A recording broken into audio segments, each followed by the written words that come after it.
Hello, I'm Fantastic and Fantastic, and today I'm going to be talking about the Monster Hunter collab that has come back once again to North America. So, the Monster Hunter collab as a whole is probably the largest collaboration overall if you look at the sheer number of different cards available. And to make this event even more exciting, it has, well, dragons for Puzzle and Dragons, but they all come with massive weighted stats for their relative rarities, along with a weapon assist, or even two for the top rarity cards, but a weapon assist for every single monster within this event. And as a result, it provides significantly more value because you can roll a card and it's most likely going to provide at least a bit of some value. It's not going to be completely garbage, which in turn makes it so that you can roll for some of the bottom rarity cards and not be as disappointed. With that being said, this event was stronger overall, relatively speaking to other things, many events beforehand. And that is because we've just been given access to like super resists as well as spicier weapon assists that provide more than 60% resistance, which was what basically the bottom rarity cards did. But at the same time, if you're a newer player and have a relatively shallow monster box and few weapon assists, these cards are definitely going to make a big difference. So with that in mind, if you are someone who is a newer player, rolling a few times here is not going to be a bad idea. Conversely, if you're someone like myself who has rolled excessively in the past, it's probably going to provide very little value to roll again because I have no interest in acquiring my 7th Rathian. It was great getting my first couple, and afterwards it just became, wow, please stop at this point in time. Either way, I want to take a greater detailed look at every single card in this event. So, as mentioned already, the big pros of this event are massive weighted stats for all of the cards. Every single card also has a weapon assist, along with the fact that there is a 20% chance to acquire any of the top rarity cards. And for the most part, every single top rarity card has value or tremendous value, so you're never going to be disappointed acquiring one of those. So a 1 out of 5 chance to acquire them feels pretty good. At the same time, there is a huge rolling pool, so again, it can be harder to roll duplicates, but that also is a potential drawback because it's going to be difficult to roll the card you actually want. Like, let's say you want an Amatsu. Well, it's not going to be that easy, unfortunately. So the idea is you want to be aiming for multiple different things, and you might be less disappointed. At the same time, as I mentioned already, the bottom rarity is not as dominating as it used to be. The bottom rarity cards used to be probably a tier or two higher in my ranking scheme because they provided significantly more value at that point in time because there were fewer other options that offered resistance. And we now have been blessed with so many other cards that can do so. So as a result, things like Rathian or the other 60% resist are not going to be as magical, but still valuable overall. So here is the bottom rarity quick summary. It's, I guess, not that quick anymore because there are just so many cards available. But there is some value, especially with the newer card as well as any of the ones that provide you with some resistance.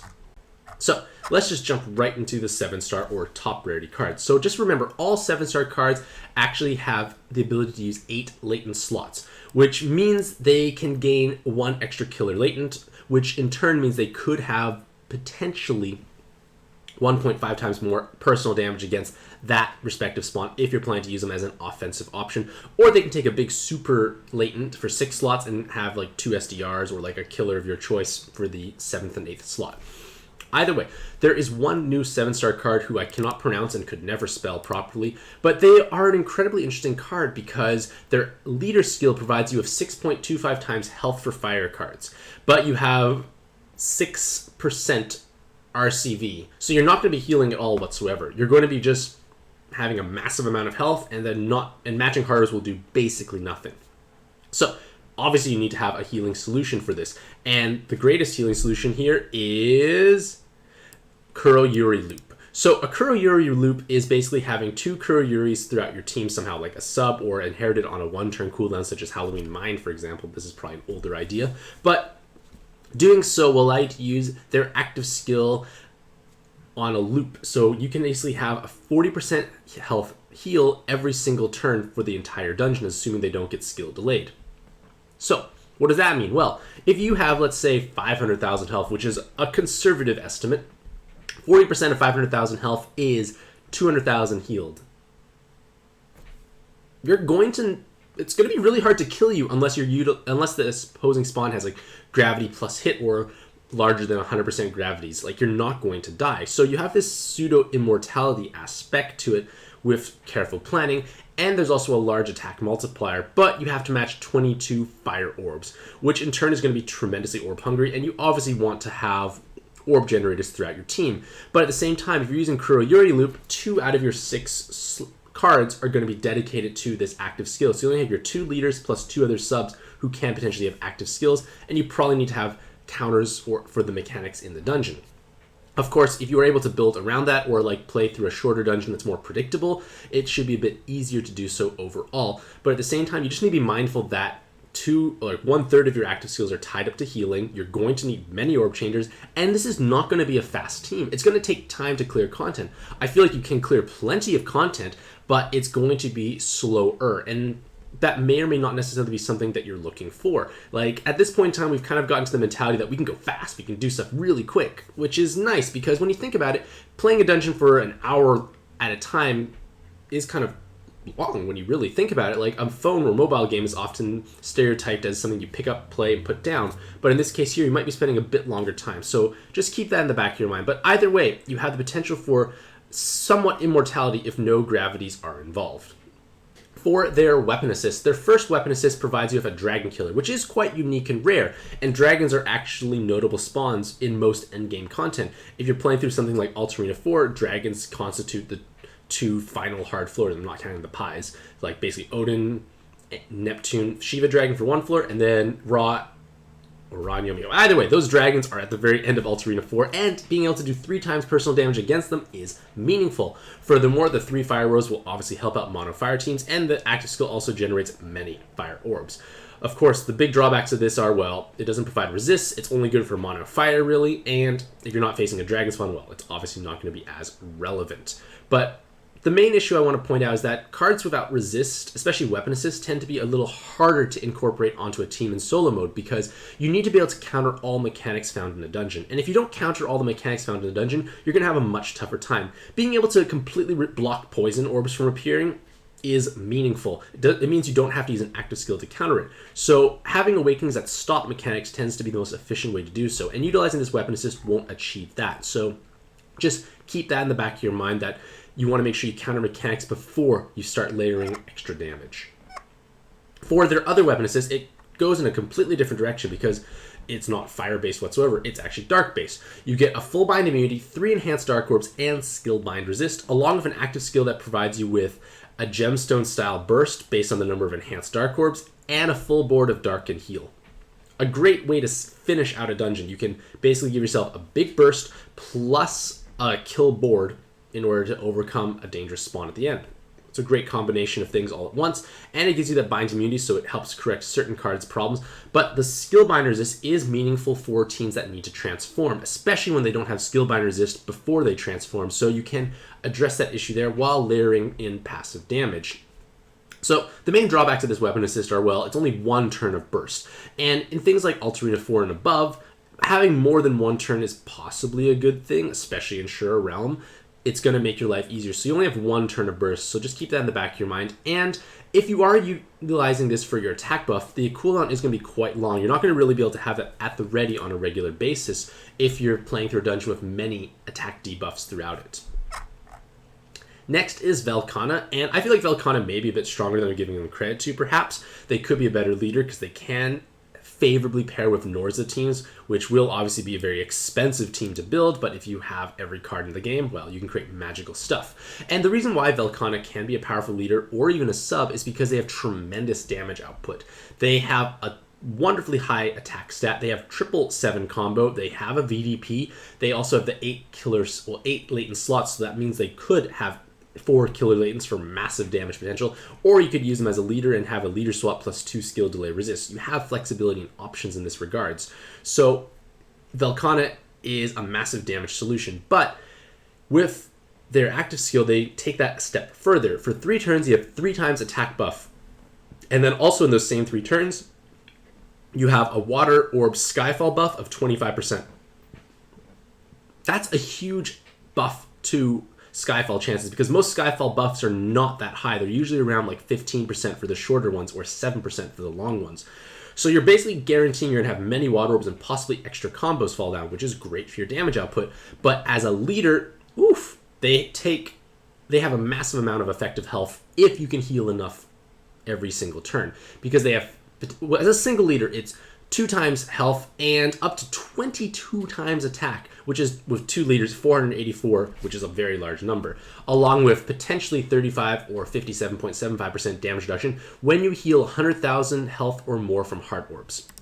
So, you don't have an RCV multiplier, so you can overcome this in several ways. You can pair with someone who has a big RCV multiplier, solve it there. Use a healing stick like Mutt or Lakshmi for those enhanced heart orbs, and then you basically match 4, bam, you heal up 100,000 for that extra damage reduction. But what I want to point out is that this damage reduction does not have any impact on your attack multiplier. Your attack multiplier is only tied to matching combos. So you don't need to match or pursue the shield every single turn. Only if you know you're going to get hit or it's going to have a preemptive on the subsequent floor, you don't have to actually match 4 hard orbs together or what other pattern you're doing so. So you can just combo naturally, get that big damage multiplier, and only shield up when it's truly necessary. And this is one reason why pairing with Norza is going to make your life much easier, because Norza will continuously give you heart orbs so you can match heart orbs to heal, but with ideally a Norza sub and a Norza friend, you have an active skill of theirs every single turn, which will give you 1.5 times RCV for that given turn. So you basically just now paired with someone who makes you heart orbs on a constant regular basis. She will give you plus or bonus combo count with matching 5 or more heart orbs, which in turn helps your damage multiplier from Velkhana, and you have the constant flow of water orbs and a constant time extend buff. It's a pretty magical team I've seen in action, but it obviously is quite difficult because Velkhana only has 2 skill boosts, which in turn may make it a bit more difficult to transform right away. But at the same time, you will have a team with large amounts of effective health, a massive attack multiplier, and the ability to always heal up enough and stall at a given moment. But in terms of their drawbacks, if you cannot hit that 100,000 health or RCV healed every turn, you won't tap into that damage reduction, which is nice, but again, not 100% mandatory. And your multiplier can be inconsistent. If you only hit 7 combos, your multiplier is quite low. So you really want to hit those 8, 9, 10 plus combos, which in turn might have to rely on Skyfalls, which can be a little bit more difficult. But either way, I feel like Velkhana is a powerful damage solution as a sub or as a leader.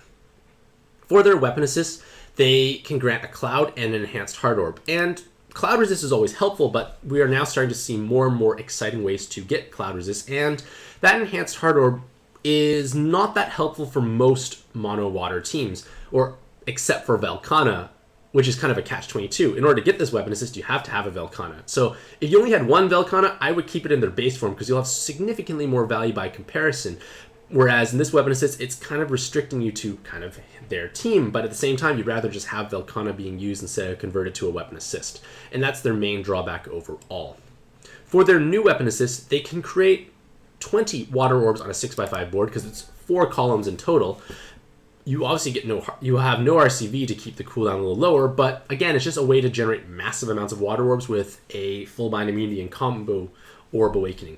I don't think this is going to have that much value in most cases. Again, you're giving up Velkhana's wonderfully strong base form, so I would be not inclined to pursue this unless you have duplicates and you truly can figure out a way to make this active skill work well for you, which I feel is going to be in mostly farming scenarios. For Alatreon, in their base form, they have massive VDP potential, especially against devils or god-type spawns due to their extra killer awakening.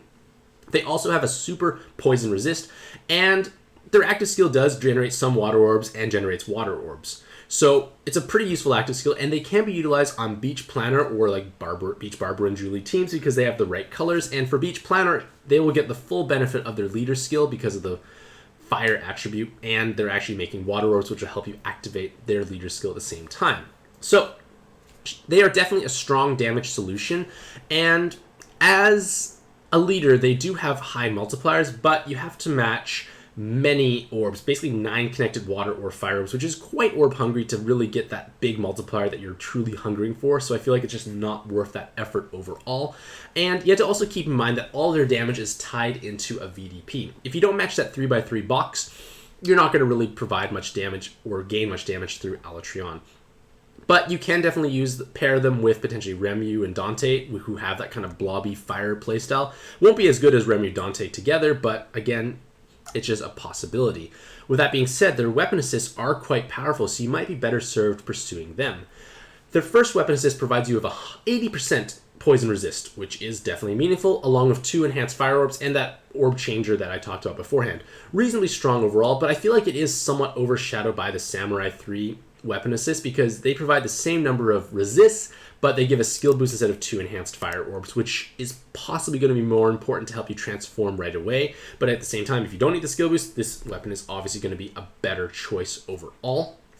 And their next weapon assist might be even more appealing because it changes that active skill. So they gain 4 enhanced fire orbs, so you're definitely going to want to use those on a mono fire team, and 20% poison and blind, which can definitely combo with those Samurai 3 weapons that I mentioned. You can have a Samurai 3 weapon for blind and poison. Between the 3 of them, you have 100% poison and blind resist, 2 skill boosts, 4 enhanced fire orbs, and this powerful active skill, because this active skill gives you 2 turns of damage absorb and color absorb void, which is incredibly powerful because at this point in time, any modern dungeon will feature a damage absorb in some way, shape, or form, I think. It's one of the worst designs in my opinion because you have to have an active skill to overcome it. So having an active skill to overcome it is meaningful, which makes this weapon assist much more desirable.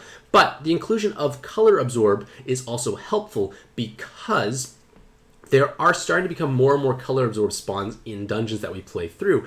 And if you are able to overwrite that, you can have a much easier time. So with that in mind, this weapon assist can be quite meaningful, and it lasts for 2 turns, which can be helpful because certain spawns might be so tanky, like say the Minoas in Shura Realm. They will have a color absorb for 10 turns, and it may take a while for you to burst it down potentially. So having that 2 turns can give you a bit of safety.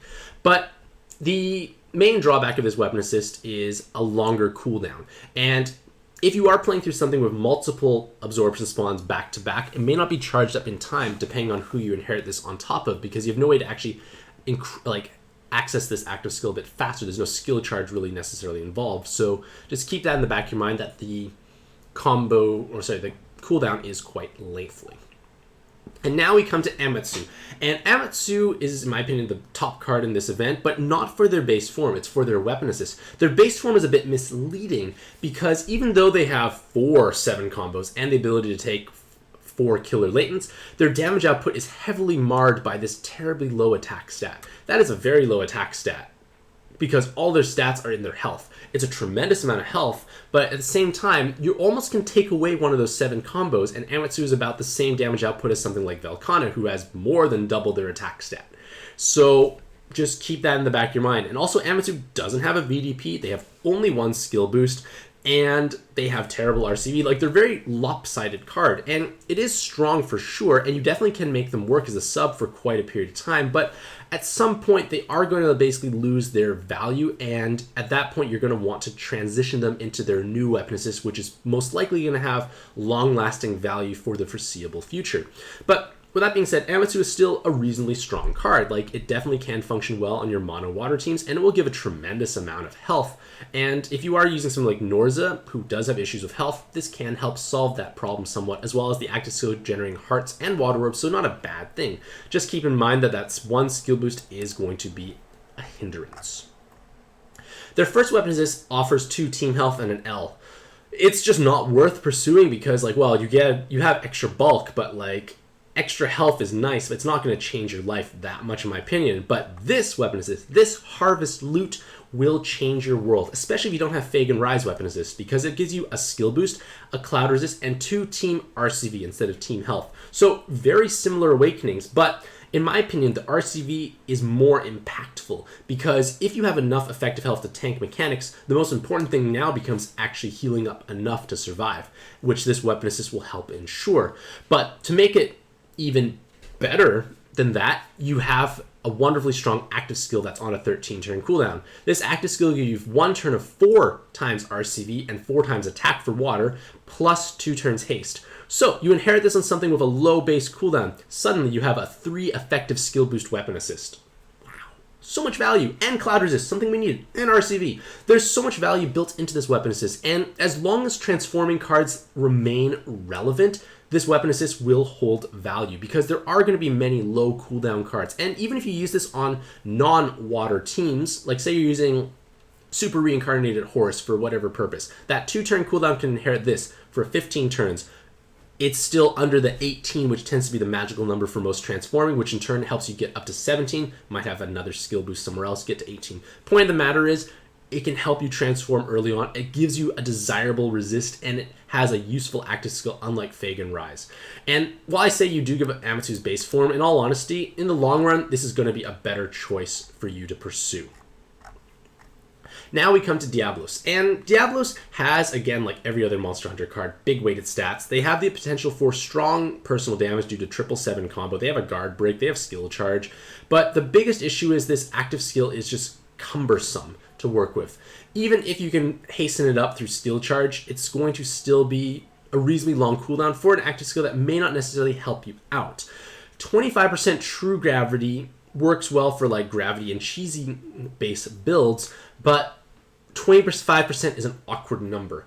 It's not going to help you achieve more than you could have beforehand, so to speak, because you need 3 gravities to kill something at 100% health. You use a Zeus and Hera, for instance, that's 45%, and then you have another couple of true gravities that add up to 55. So a 30 plus a 25%, which is Diablos here, would work. But that 30 turn cooldown, or that 30% of the max health true gravity is a 30 turn cooldown, and that is longer than Diablos's. And that 30 turn cooldown is quote unquote your limiting factor, and you can't really get down lower than that because there's like not true gravities that are going to work. Having 2 Diabloses and Zeus and Hera will not work because you'll still be 5% short.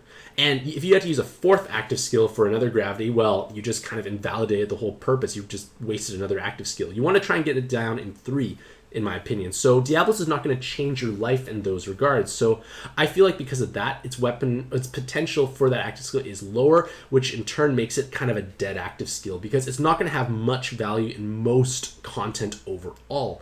Because outside of Sure Realm, most things can be one shot, so to speak. So this gravity is not going to have that much value. And if you are cheesing it, you're probably going to have other options available. So I feel like this active skill is what has really held him back from being a truly great card. If he had a much more useful active skill, something that addressed other mechanics directly, it would have been a much better card overall. But regardless of all that, Diablos can still function as a strong 7x6 leader. He was kind of the 7x6 leader that advanced the 7x6 meta. Like, he has a reasonable attack stat. He has a bit of damage reduction. He has a bit of RCV. It's not the most outrageous thing overall, but at the time it was much more meaningful. But again, they have no sub restrictions, no color restrictions. They can just use any sub they want, which in turn gives you more flexibility.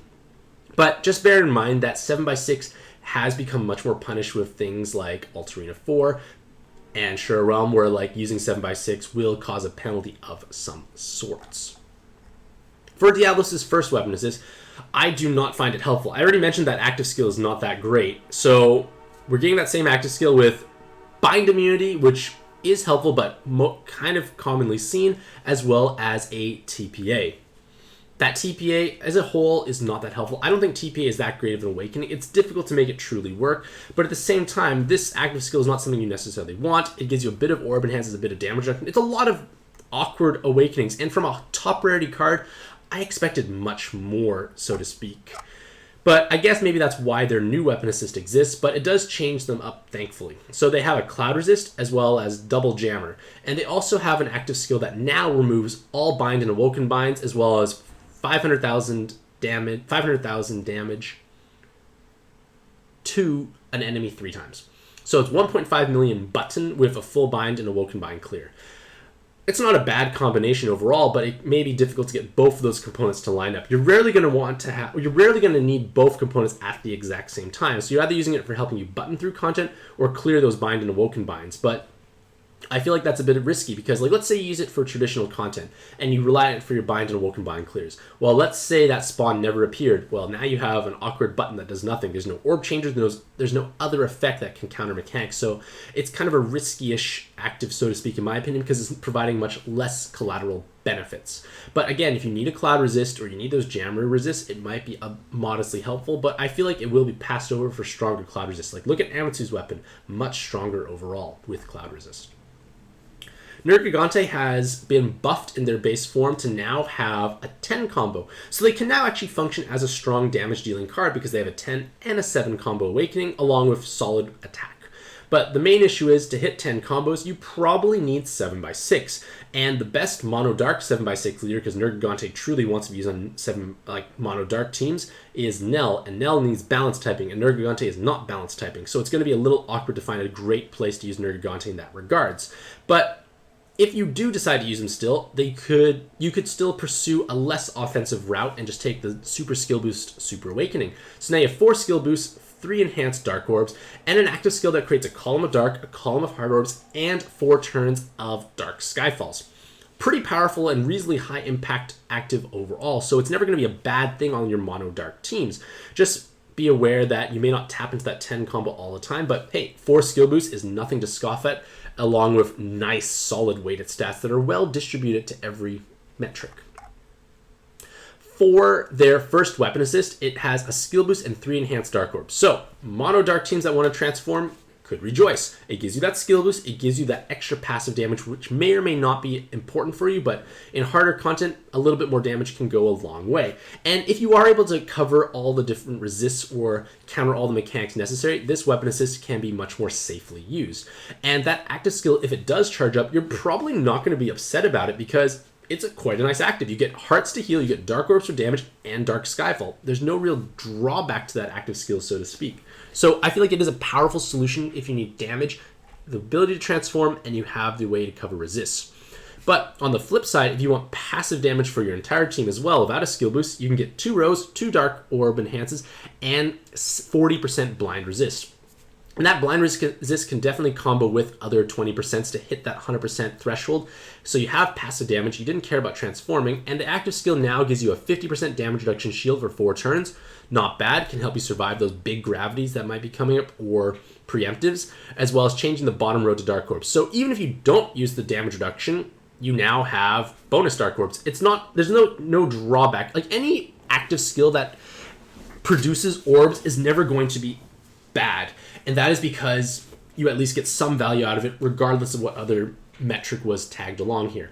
The big issue is you want to make sure you can actually take advantage of those blind resists, because if you don't take advantage of those blind resists, you're not getting as much value out of this card overall.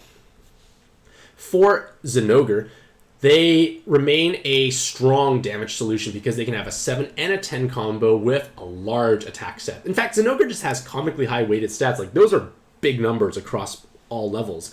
And they also have 2 skill charges now, which is interesting because their active skill is on a 21 turn cooldown, which means it could be potentially ready in 7 turns if it was just using the turn prior, because you could get 3 turns worth of charging up with every rainbow match.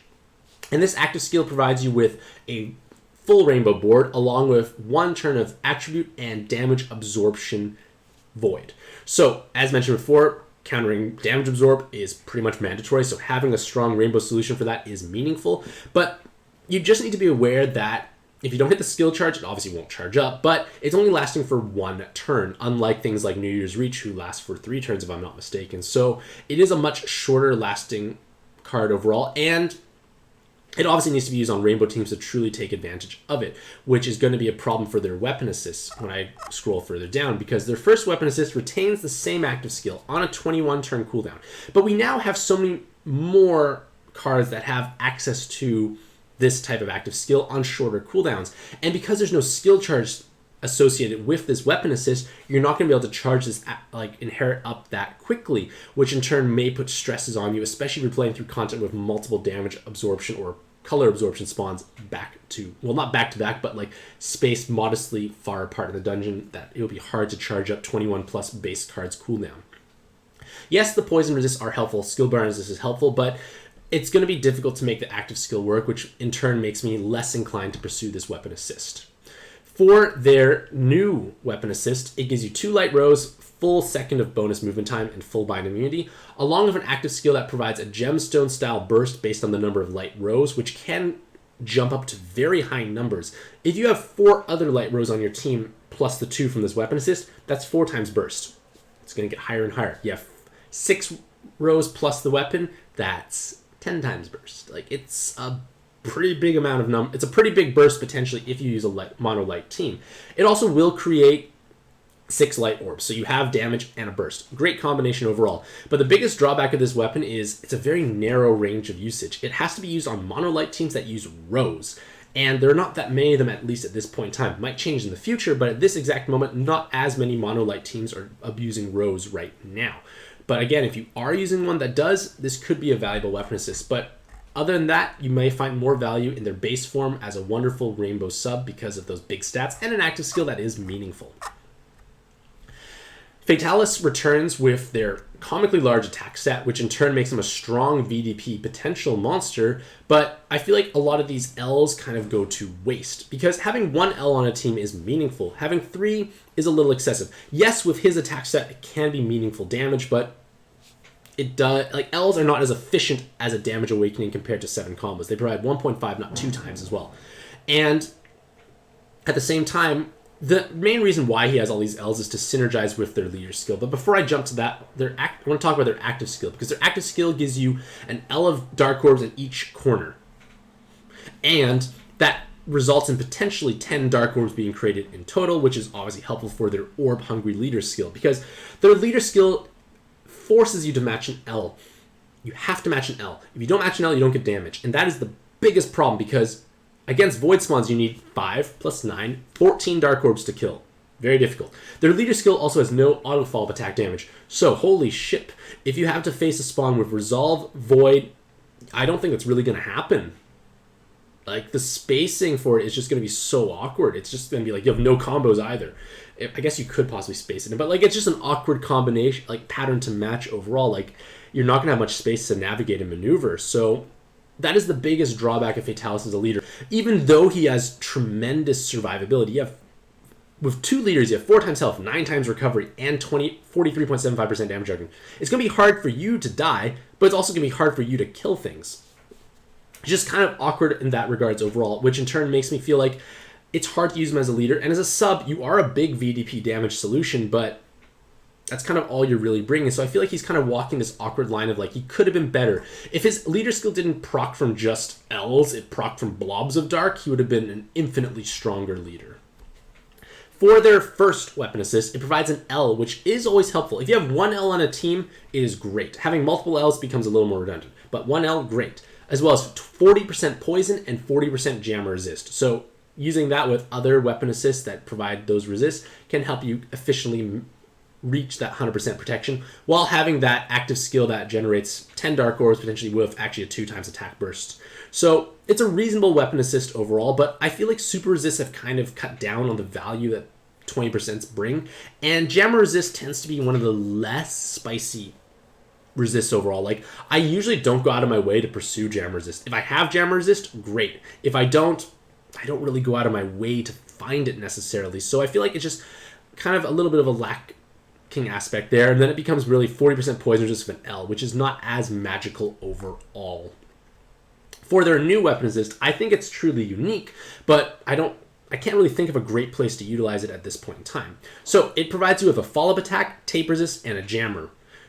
20% jammer resist. So follow-up attack would have been a cool awakening on a weapon assist years and years ago, but now with auto follow-up attack leaders, it's much less spicy. And tape resist can be helpful, and 1 jam resist, as I mentioned before, is not that great. For the active skill that comes with this card, it gives you 2 turns of no Skyfall, so technically can overwrite longer no Skyfall debuffs such as like Zeus Verse in Altarena 4. But for those same 2 turns, you get +1 combo count to compensate.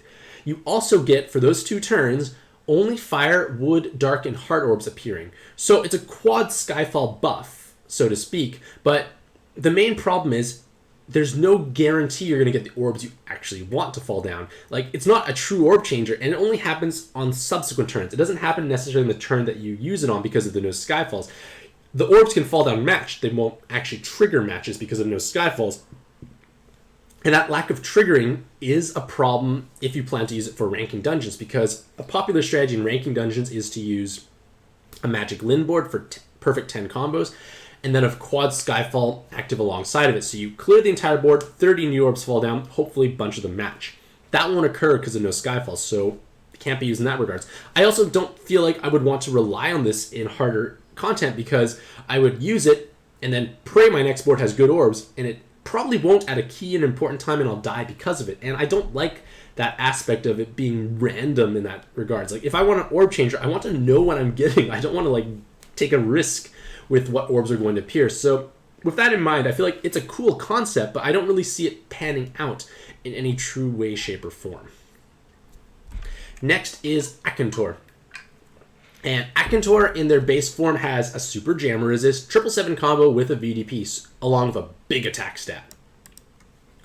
And they also create a 4 elemental board of fire, wood, light, and dark orbs. So they can be used on potentially rainbow-esque teams because 4 elements is often enough for most to activate. They could be used on mono fire teams potentially if you wanted as well. Like, that VDP Awakening does have merits there. But the biggest issue I feel is that Akantor, in their base form, is strong, but it's not the best option out there. Like, other cards out there surpass it in what it brings to the table. And what I mean by that is, if you're going to use it on rainbow-based teams, A10 is going to be a better choice. A10 is just kind of the king of damage dealers for rainbow, and Akantor doesn't bring enough skill boosts to really justify them. If these skill boosts were super skill boosts, you could make a lot more justifications for bringing them along, because that can greatly alleviate team building constraints, but in that case, it doesn't really. And for mono fire, Grandis is infinitely stronger as well. So like you could use Akantor, but like if you have a deeper monster box, you will have better options. So like, it's not to say that they are a weak card. It's just that there are better options to fulfill the roles that they potentially could be used on. And as a leader, they need to match rainbow. They need to match 6 or more connected fire and dark orbs. It's a lot of things to juggle around. It's not really worth it, and it has very low effective health, only a bit of damage reduction. It's not going to be enough to truly succeed with. For their first weapon assist, I feel like it's a bit outdated, because even beforehand I felt it was a bit outdated. It does give you 60% blind resist, but there's a 5-star card in this event that gives the same 60% blind resist, and all you're giving as an extra zest is a team health and team RCV.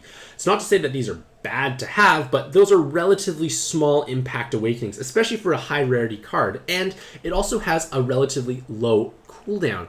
And because of the low cooldown, it's going to make it so it might accidentally charge up, and it's going to not necessarily be the active skill you want to bring, because it's not that high impact of an active skill. So I feel like it's just less appealing overall, especially when we have super resist and samurai 3s, which just do this more efficiently, especially for a high rarity card. For their newer weapon assist, they provide you 4 beneficial awakenings with 1 second of orb movement time, full bind immunity, skill boost, and an L. That seems a bit over the top. That's a lot of help. And the reason for that is because it has a negative 2,000 RCV tacked onto it. And negative 2,000 RCV is a stupendously high number. I'm not sure why they chose such a high number, because if you think about it, if you add up all the RCV pluses on your entire team, you're still going to be less. Is it going to be less? Yes, you are still going to be less than this negative 2,000 RCV. That's a tremendous amount of stat loss. Like, it's huge. And because of that, it's going to make it quite difficult to find a place to utilize this weapon assist on, because cards can go into the negative for RCV, which in turn will bring down the whole team's RCV, so just keep that in the back of your mind. But if you are able to find a place to use them on that won't necessarily negatively compromise everything overall, it might have some value, because those are 4 beneficial awakenings. And one possible instance is like use them on like A10 as a leader, if you're using A10 as a leader, because A10 as a leader has a huge amount of RCV multiplier, so it should be able to compensate for the massive RCV loss here. And all those beneficial awakenings can help A10 because they are vulnerable to binds, they love a skill boost, bit of movement time helps, and an L is nice if it's somewhere on your team. Furthermore, this active skill, if inherited on someone with a low enough cooldown, can be basically used as a way to potentially get 2 more turns of effective skill boost because of 75% damage reduction for 2 turns. Potentially even 1 more turn if the board refresh yields a Skyfall. So it can be possibly utilized, but I feel like the negative 2,000 RCV penalty is so large that not many teams can truly take advantage of it. And the last 7-star card is Yama. And Yama, in their base form, has reasonably strong, actually quite strong VDP potential, but it's offset by their terrible attack stat. Kind of pulling an Amatsu here, so to speak. They have a bit more attack, but a bit less health. It's not going to change their overall value, unfortunately, because There's no great place to truly utilize them on to take advantage of their rows, their VDPs, and their active skill, which generates a full board of wood and light orbs. Wood just currently lacks a truly ideal place to utilize them on, which is kind of a shame. And with that in mind, I would be more inclined to possibly look at their weapon assists, because they might give a little bit more value. Because as a leader, they need to match 6 or more connected wood and light orbs. It's 2 colors for 6+ orbs.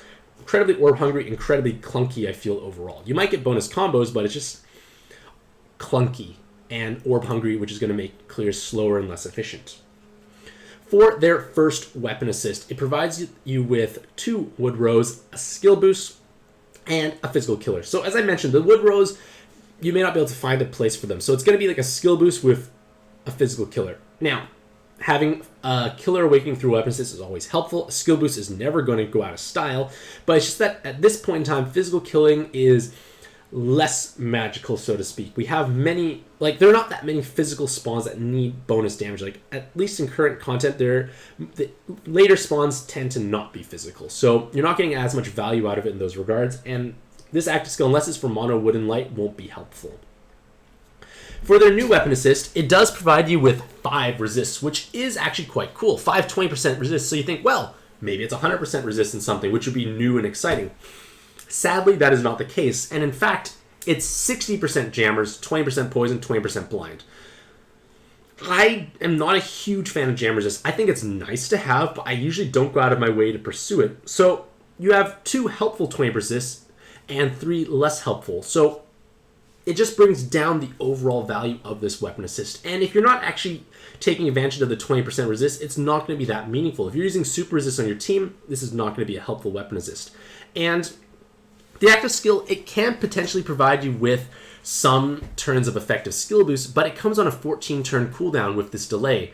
And depending on the card you inherited on top of, it may not necessarily be ready in time to truly take advantage of. Because, as mentioned already, 18 turns seems to be kind of the magic number, so to speak, for transforming for most cards. So 14 plus whatever the base card's cooldown is, so minimum 1, you won't get as much effective skill boost out of this weapon assist as you might be hoping for. And now we come to the 6-star cards. Whew, there are so many cards. This is just going to be tremendous. This article was over 10,000 words, so long thing. So, the first new 6-star card.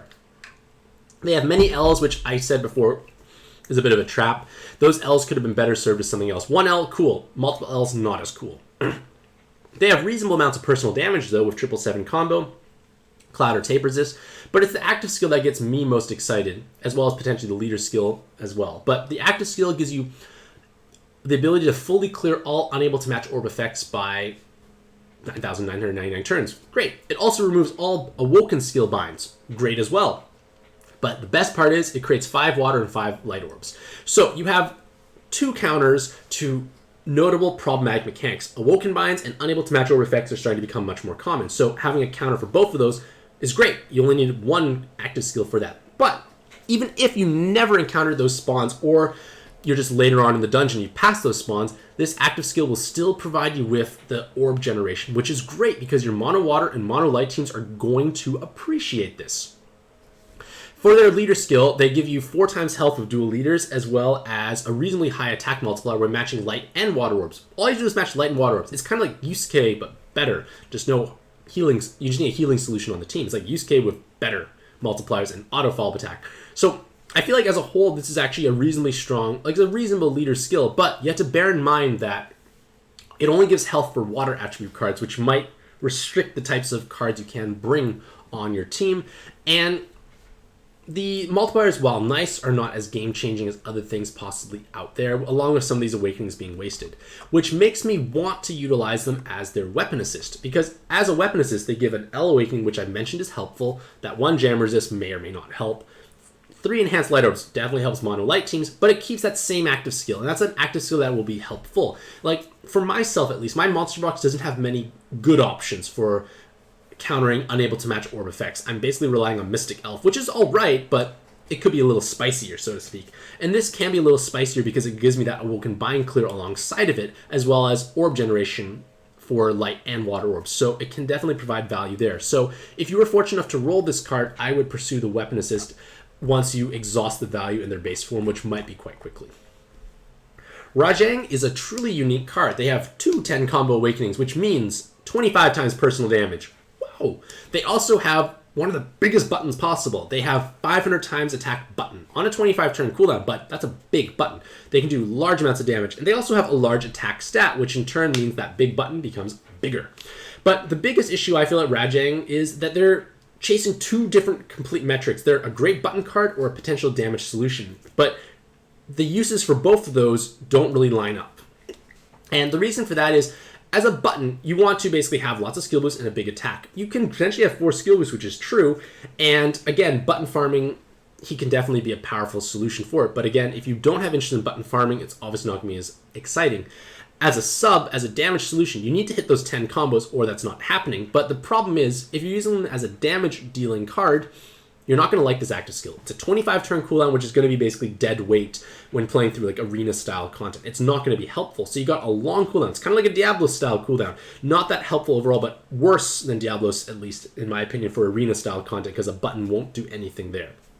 So you have to just keep that in the back of your mind. So I feel like it's just more of a buttoning card that's going to be helpful. Or like shorter dungeons where you can predictably know the dungeon to be short enough, you can get enough combos, like certain niche instances where you can utilize them. I feel like it's where it's going to shine bright. But another possible application is their Weapon Assist, because their Weapon Assist provides you with, well, that negative 5,000 team health, but that is a much less penalty compared to negative 2,000 RCV in my opinion. But it also gives you tape resist, attack while below 50%, and an L along with this big button. And that big button can definitely be inherited on top of someone else who has a larger attack set, hopefully, than Rajang, which might be actually difficult to do. But if you are looking for these awakenings and you can afford the health loss, it might be something of value. But at the same time, I feel like Rajang kind of walks this line of like, I do a couple of interesting things that are somewhat situational. So it's a matter of you determining which of those situational aspects is most beneficial to yourself. For Kirin, I feel like they were like a possible mono light farming card in the past, but these numbers are way too low. There are just much more efficient things out there, and even though they do create a row of light orbs, it's probably not going to be helpful enough. Their Weapon Assist gives you many more light rows, as well as a bit of like 20% blind and poison. So mono light teams can take some value out of this, but at the same time, it's quite a low impact active at skill, low impact Weapon Assist, unless those awakenings are truly going to make a difference and you have ways to creatively find 100% resist with those 20% blind and poison resist. But overall, just a mediocre card. Rathalos kind of falls into a mediocrity setup as well.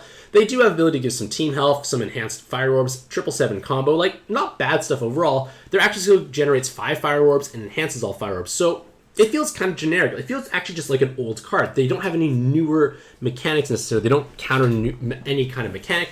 They have reasonable stats. They have reasonable damage output. So like a generic offensive-oriented card. Nothing special, nothing necessarily bad. But at the same time, if you're not special, you're kind of bad and pad, unfortunately. So if you want to look for a more unique thing, maybe their Weapon Assist might have some value, because it does give 4 enhanced fire orbs, a team health, and that active skill which generates 6 fire plus enhancement. But again, it's just an offensive-oriented Weapon Assist, and unless you can budget that onto your team, you may not necessarily want to bring this, and there are probably better offensive-oriented Weapon Assists possibly available in your monster box that might provide a bit more other kinds of utility. Next is Glavenus, and Glavenus has the potential for large amounts of machine killing damage because they have machine killer latents, they have machine killers for awakenings, and 7 combos. So they can deal massive amounts of personal damage to machine type spawns, but the problem is, obviously they only truly shine against machines, but it might be possibly difficult to squeeze them onto various teams because right now mono red teams tend to be dominated by Dante Remu, and they both need to transform. And with 2 skill boosts, you have to think, well, the other 2 skill boost card that's often known as Grandis, and Grandis is much more universally helpful as a whole once he transforms, especially. So it's not to say Glavenus is terrible, it's just that I feel like it might be difficult to find a truly great place to slot them in because there's the opportunity cost of taking out another sub that fulfills the role more efficiently. But again, if you are playing through machine-heavy content and need a damage solution, Glavenus can be your new best friend.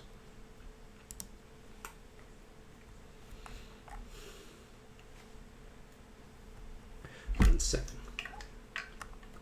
For their weapon assist, they provide tape resist and 2 enhanced material killers. So beforehand, this was a bit more unique. There were very few options for enhanced material killers, let alone 2. But with Gawain's weapon assist, which is a descended farmable, you can have 3 of those killers on his weapon. So right away, a farmable has just surpassed their unique niche, which is awkward. Which means you could use them as tape resist, but as far as tape resist go, that is one of the weaker tape resist options because the secondary effects are not that helpful overall. For this blue dragon here, they have large amounts of they have huge RCV stat. They also have team RCV awakening. So they're basically like a big healing stick solution, but I feel like enhanced heart orbs tend to be a much more efficient manner to gain RCV because you have that awakening on a card with high RCV. You gain significant improvements to your healing capabilities when you match 4 connected heart orbs. Not such a great outcome here, and the active skill just makes your healing better. Probably redundant overall, and like, yes, those are nice weighted stats, but it's just not going to be as effective. Maybe if you can utilize them for their 10 and 7 combo, they can do more damage, but I feel like this active skill is a little awkward, and again, most blue teams outside of Velkhana don't necessarily need the healing bonus, which is kind of the main thing they bring. But as a weapon assist, they might have some value as well, or more value, because it's a way to inject a large amount of healing on a card. Because like I mentioned beforehand, this enhanced heal orb is an efficient awakening for restoring health. And if you inherit this on top of a card with naturally high RCV, you're going to provide a large amount of healing bonus, and the 2 team RCVs are also going to do that as well. The active skill doesn't necessarily have to charge up, but you're just having passive healing solution here. So I feel like this weapon assist might have more universal value, because unless you're hitting 10 or more combos, this 10 combo awakening is not going to really provide that much value overall. And again, most water teams outside of Velkhana don't need healing bonus, whereas this weapon assist can be thrown onto cards of any color and makes them perform that much better. Valphalk is a disappointing card overall. Like, they have a 4 fixed second of orb movement time, which was cool for ranking dungeons back in the day when we had nothing else and that multiplier is high. It forced you to drop your orb faster, match quicker, higher points. Nowadays, we have so many leaders that can achieve easy damage access without having to match 5 colors in 4 seconds. It's just high risk and now not much reward overall. And their weapon resist is just unfortunate. You get 20% resist to all things in a TPA, but we can get that through Trojan Horse. And again, as mentioned, these 20% resists as one are not as magical overall. And if you are looking for a 20% resist solution, a Trojan Horse I feel is a much better blanket choice, because if that active skill charges up, it's a better active skill. It also has a longer cooldown, so that in turn means it's less likely to accidentally charge up, unlike Valphalk, which could be 8 to 15 turns. Unfortunate card overall. Legiana has potential for high personal damage with 777 combo, a large attack stat, and they do have the ability to they have the ability to clear 5 turns of bind and awoken binds, and then reshuffle all orbs.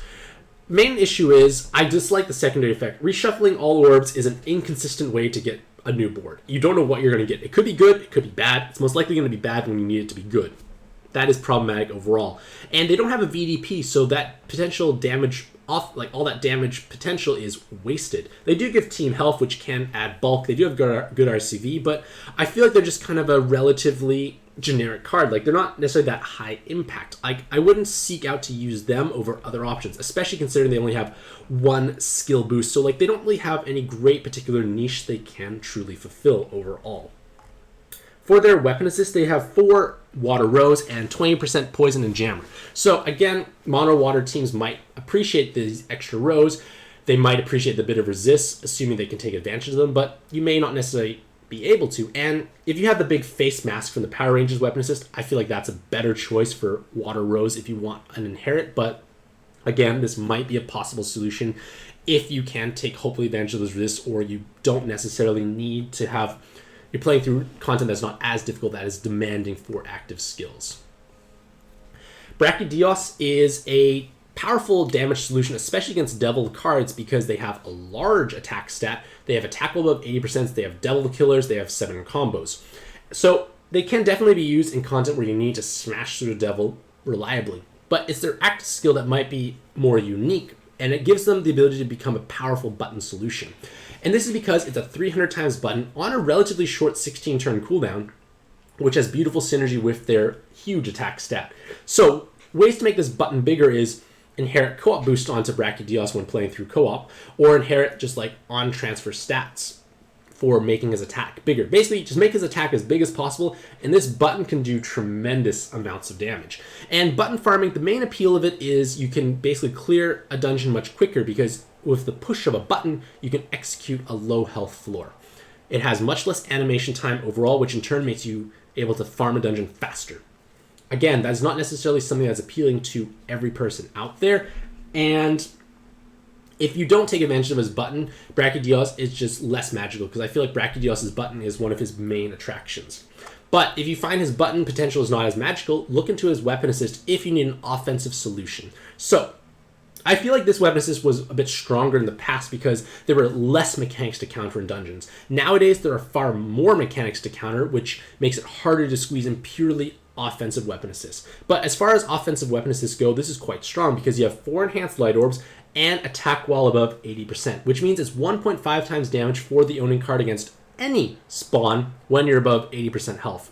So it is a great way to add in damage, but the active skill is not what you want. You don't want to have a button plus jammer generation, and it has no resist and no counter to mechanics, which in turn makes it harder to justify using on newer content because you need basically active skills for every single floor almost. Like there's so many mechanics you have to counter. Gore Magala can function as a reasonable god-killing VDP damage solution due to their VDP 7 combos God Killer. And their active skill fully removes all bind and awoken binds and changes all hazards into dark orbs. So it's an okay active skill, but the biggest issue is the active skill oftentimes falls flat. It can clear all bind and awoken binds. That is useful, but if those did not occur, the secondary effect most likely won't have any impact because it converts hazards, so poisons, jammers, bombs, into dark orbs. And if you have resist, those orbs are not going to appear, so you're not going to have a useful active skill. And in fact, if no hazards exist and no bind or awoken binds are present, you can't even use the active skill. So then you suddenly locked your card into that active skill and you can't get out of it if it's like your inherit, or you didn't inherit something over top of it. So that is something you want to keep in the back of your mind. It's an active skill, you can't really juggle around that efficiently. And even though their weapon assist does give you quite a bit of value, actually, it gives you 2 enhanced dark orbs, an L, and a healer killer, you just need to be aware that this bind and awoken bind clear, unless you know it's going to be used, won't be as helpful because the secondary effect is quite weak. But having a single L on a team is great because you can unlock the orbs at any time you want without using an active skill. Next is Seregios, and they have massive machine killing potential when they form a TPA. But the biggest issue is I feel that TPA is just a bit of an awkward awakening. And the bigger issue is their active skill is lackluster. On a 10-turn cooldown, they only add +1 combo. Like, okay, that's nice. Where's the rest of it? That is it. That's all it is. It's 5-turn lasting, though, I guess. So you have a playstyle that's not favored for most cards, and you're only good against machines, and you have a bad active skill. And all this makes me lead to believe that Seregios is just an okay card. In the situations where he could perform well, it's going to be helpful, but universally, it's not going to be that amazing, I feel, overall. Mostly because TPA tends to be a less favorable mechanic as a whole, because TPA matches don't have any synergy of blob-based teams, and it may potentially cut into combo count, which hurts your other cards. Like, TPA is a very greedy awakening. Only the owning card is really going to take advantage of it, unfortunately. For their weapon assist, they give tape resist, 3 auto heals, and that awkward active skill I mentioned. As far as tape resist go, I think it's near one of the lower valuable ones because it's tape resist without a secondary effect that's helpful with a poor active skill. I guess if you really liked the orb skin, you could purchase Seregios directly because maybe this is visually appealing.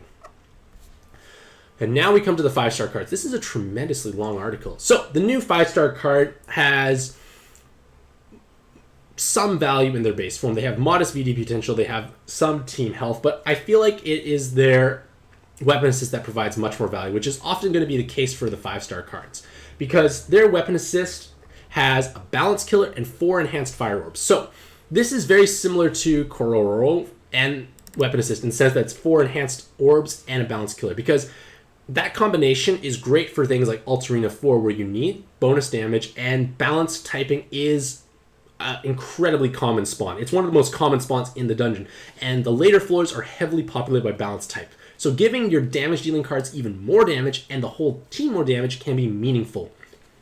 Just be aware that you have to make sure you can cover all other mechanics, because this Weapon Assist does not actually address any resists or counter mechanics.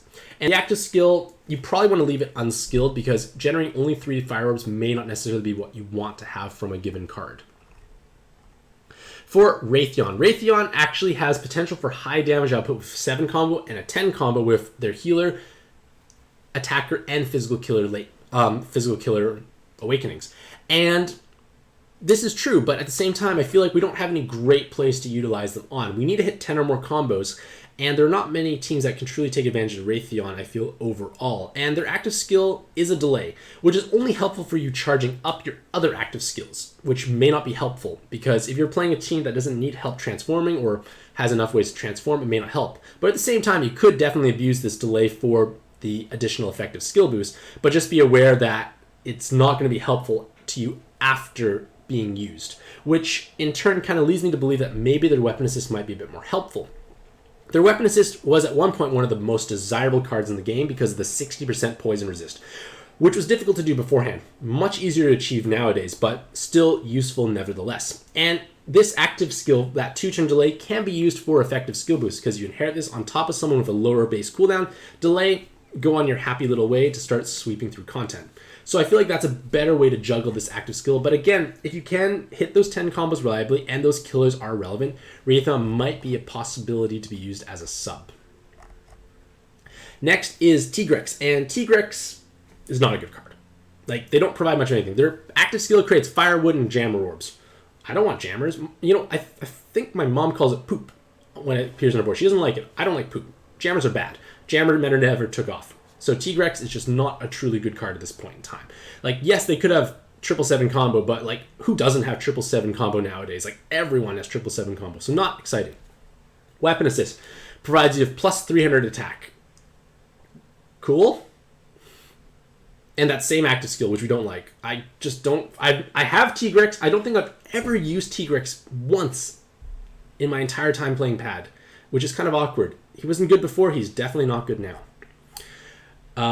This individual here, in their base form, they have 40% poison and 40% blind resist, which is not bad overall. And the main problem is, if you're not taking advantage of these resists, you're basically wasting 4 of their 5 active skill slots. Like, there are ways to creatively hit it, but the thing is, a sub with 1 super resist is more efficient than this card here with 4 of their 20%. That's the biggest problem in my opinion. Super resists are just so strong by comparison. Maybe if these resists provided 30, like a third of a resist, might be more helpful, but unfortunately that is not the case. As such, I would be much more interested in their Weapon Assist, because their Weapon Assist gives you 60% blind resist.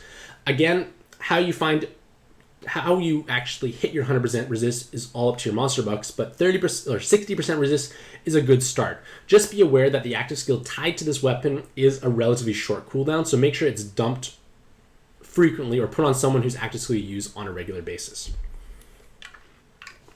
Gammoth is bad, has always been bad. I've never found a use for Gammoth. Gammoth is not even a dragon. I think it's possibly the only card in here that's not a dragon, which probably makes them feel bad about themselves. And you should feel bad, because they are terrible.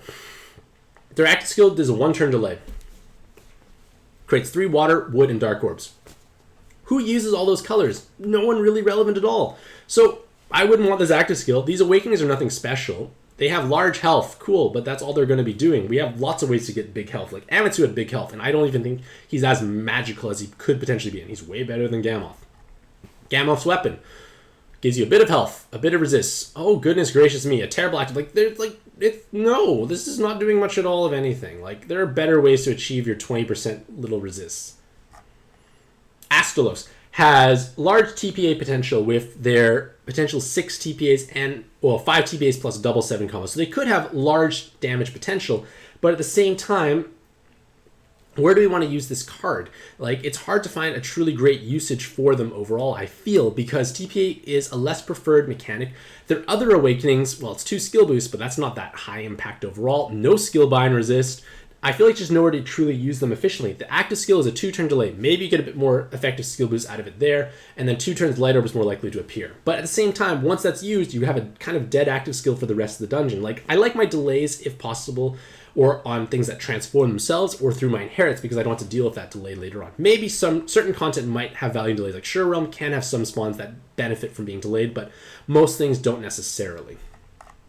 For their weapon assist, it gives you a killer of Enhance, Awoken, and Redeemable. So these are 3 rarer killers, but there are ways to get these killers elsewhere. Like, its main appeal is you have them all in one card, but you want to have them stacked up, and it's hard to stack them up if you only have, like, it's just so situational. I don't use it that often, and cards have 2 killers of these types will be much more effective overall. Like, being a jack of all trades, master of none is not where we want to be.